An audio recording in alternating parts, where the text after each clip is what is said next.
scan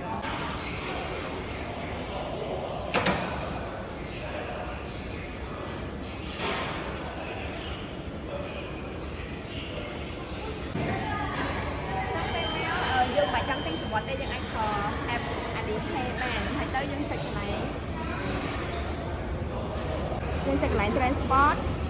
ហើយបន្ទាប់មកយកពាក្យ metro តាមមកយើងឃើញ QR code នេះយើងអាច scan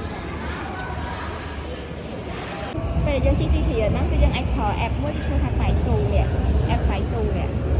ចឹងយើងចុចលើ app ហ្នឹងទៅហើយបន្ទាប់មកគឺយើងអាចមើលបានថាឥឡូវហ្នឹងបើយើងជិះ taxi យើងចុចតាឈើប៉ុន្តែបើយើងឥឡូវជិះទីធ្លាចឹងយើងចុចកន្លែងកងចោលហើយបន្ទាប់មកយើងអាចមើលបានយើងអាចជិះនេះលេខ6ទៅ1ចេះបានន័យថាយើងជិះខ្សែលេខ6បន្ទាប់មកយើងដូរទៅខ្សែលេខ1ចឹងយើងអាចមើលឡានរបស់យើងបានក្នុងនេះដូចគេនិយាយថាសញ្ញាសានអ៊ីរៀនចាន់អញ្ចឹងបើថាយើងចេញពីសញ្ញាសានអ៊ីរៀនហើយលេខ station របស់យើងយកកូឡុងហើយយើងទៅឈប់នៅវិនឆាងកបន្ទាប់មកយើងដូរឡានទី2នៅវិនឆាងកហើយយើងចាញ់នៅអ៊ូអ៊ីកងឆាងនេះនៅជាប់លេខ1អញ្ចឹងយើងអាចមើលកន្លែងនៅទីធ្លាសាក់ដីរបស់យើង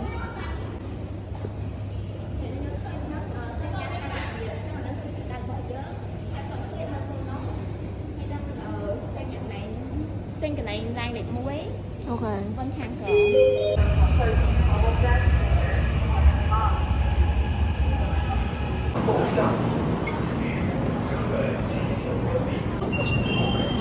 ហើយចឹងឥឡូវយើងមើលលើណាហើយ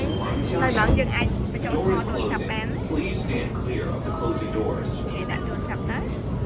យើងអាចចូលបាននៅលើទីធ្លារយណាត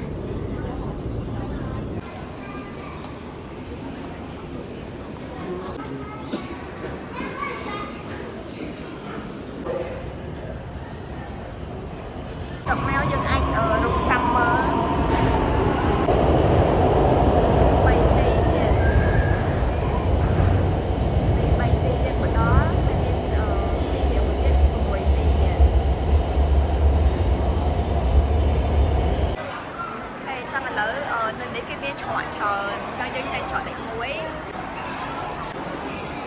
ចុច Alipay ទៅយ៉ាទឹកមកខ្ញុំមកកន្លែង metro មិនដែរ scan កន្លែងហ្នឹងទៅយើងអាចចាញ់បានទេ